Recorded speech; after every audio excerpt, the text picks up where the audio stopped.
Hello, I'm Bill Fitzgerald, CEO of Ziegler Capital Management. More than that, I'm an investment manager and a father. So when I consider the future, particularly beyond my lifetime, I actively engage in doing what I can with what I have to secure a sustainable future for generations to come.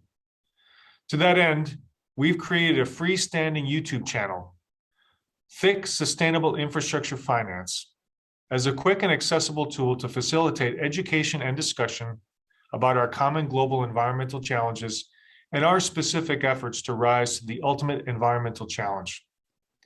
Thoughtful consideration over decades has led us to focus on financing thick, sustainable infrastructure. The following excerpt is one that we hope will help to broaden the conversation or clarify a particular dimension of our work. We hope that you will find it to be worth not only your time, but your further consideration as we all navigate these challenging environmental times together.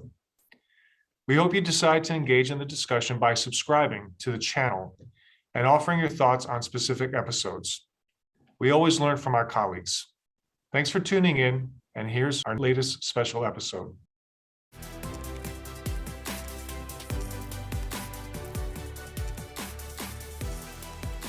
So the way we're responding to this reality is a refinement about how we think about infrastructure.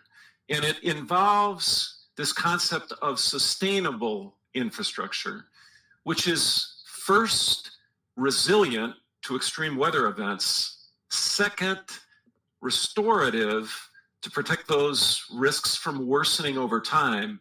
And third, decarbonizing to the extent possible to reduce or eliminate carbon footprint.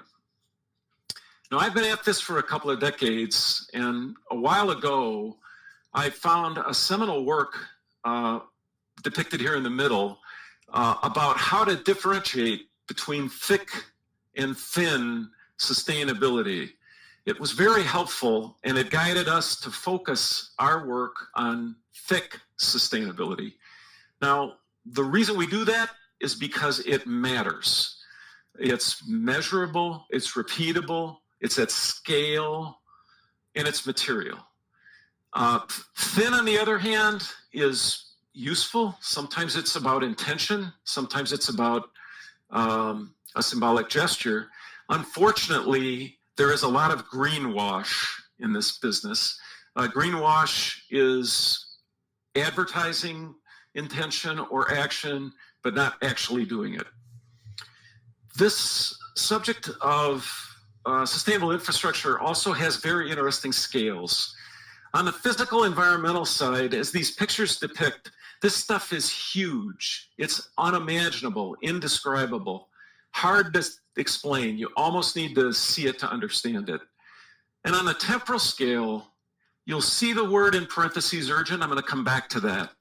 But infrastructure is deployed over decades or longer, or generations. It's not unusual for us to work on a project, and I'll show one, that's 100 years old.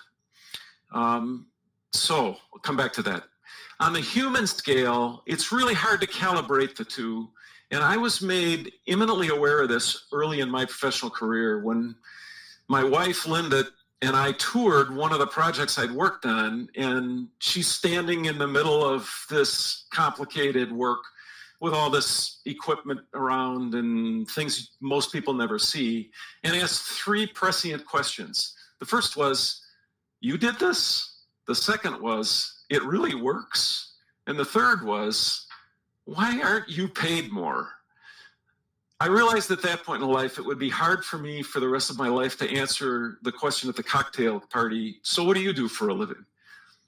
It's just hard to calibrate.